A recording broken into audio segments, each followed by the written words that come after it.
Sabunutan sa sunugan, yan ang pag-uusapan natin, pero bago yon, iniimbitahan kita na i-like ang video na to bilang suporta at mag-follow at subscribe sa ating Facebook page at YouTube channel.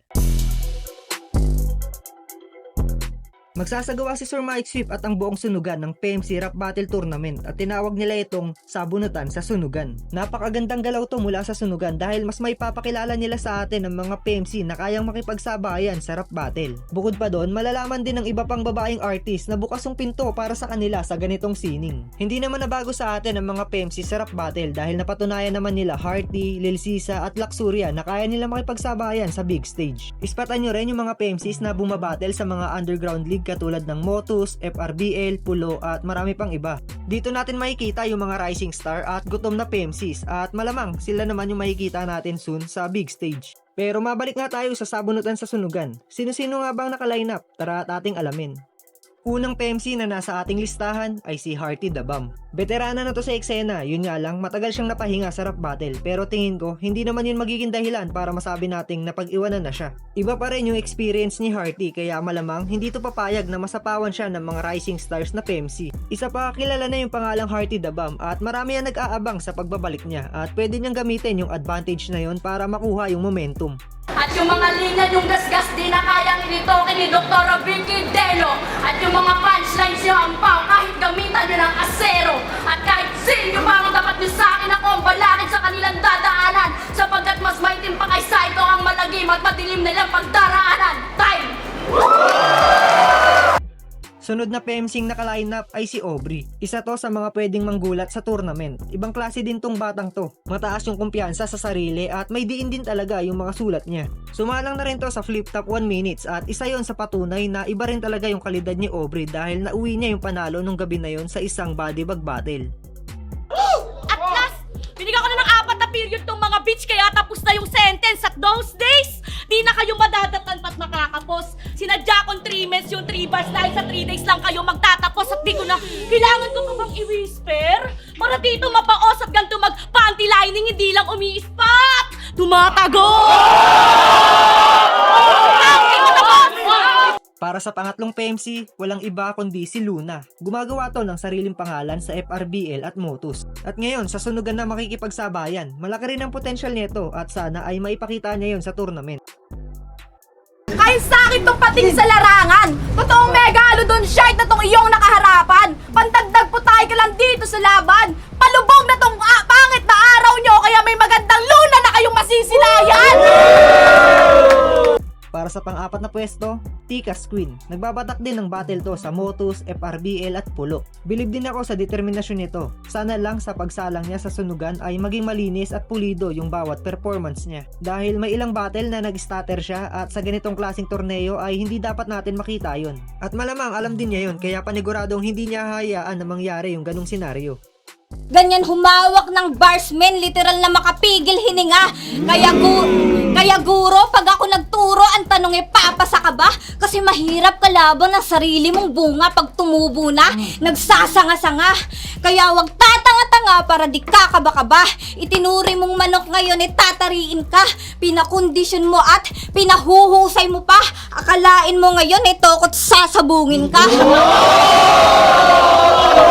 Panglimang PMC na nakapaloob sa tournament, Paldogs. Eto malupit din to. Balancing jokes at technical ay kaya niyang ipakita yan sa atin. Para sa akin lang, tingin kong kulang sa kanya ay yung pagiging agresibo sa pag-spit. Pero hindi natin alam baka karakter pala yun na binubuo niya.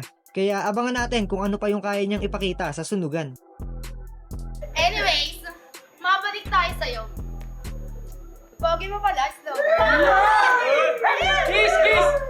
Gusto mo makatikim ng romansa? Hello! Mana 50 shades. Kaso with a twist. Kasi pipiliin lang Hello!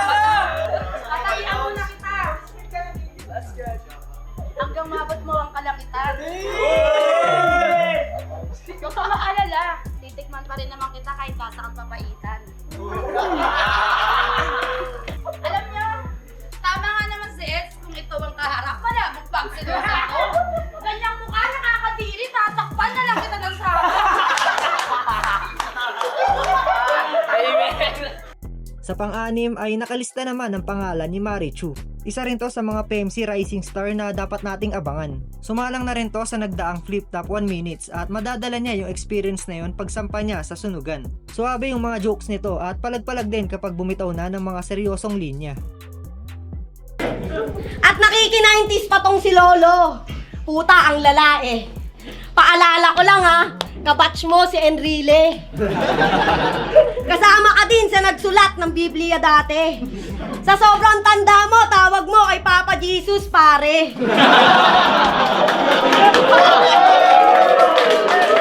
Pasok din sa tournament si Gracia. Veterana na to sa eksena, hindi nga lang ganun kababad sa rap battle. Pero syempre, hindi to magpapabata sa mga kasama niya sa torneo. Kaya pa kaya niyang sumabay sa mga bago o kaya ba siyang sabayan ng mga bago? Abangan natin yan. At ako po'y nananawagan para naman may pumatol dito sa putang inang to. Kung sino man ang magiging boyfriend neto, ang swerte-swerte niya. Alam mo kung bakit? Kasi may kama ka na, may sala ka pa, may unan ka na. San ka pa? Ano boys? Ligawan nyo na! Full package kahit full of damage. At ang huli at kukumpleto sa torneo, ang nag-iisang Luxuria. Para sa akin, si Luxo may pinakamalaking tsansa na manalo dito. Magkahalong veterans at rising star yung mga nakapaloob sa lineup, pero sa tingin ko, si Lux yung pinaka-kondisyon sa rap battle. Nasa gitna siya ng dalawang era eh. Nakasabayan na niya yung mga veterana na nabanggit kanina. Tapos ngayon no, may mga bagong PMC na napausbong ay nasa rap battle pa rin siya at matindi pa rin yung ipinapakita kada laban. Pero ganun pa man, hindi pa rin natin masasabi kung sino ba talaga yung mananalo. Mapapalaban pa rin si Lux dito. At sa kabilang banda naman ay challenge to sa iba pang PMC na nakapaloob sa tournament na mas lalo pang husayan. Pareho lang tayong nabuli. Yung iba nga, nakaliw pa. Ang pinagkaiba lang natin, ikaw nabaliw ka! Matagal nang wasak yung buhay. Nang gusto mong wasakin ngayon, mag-target ka na di pa nila alam tungkol sa akin.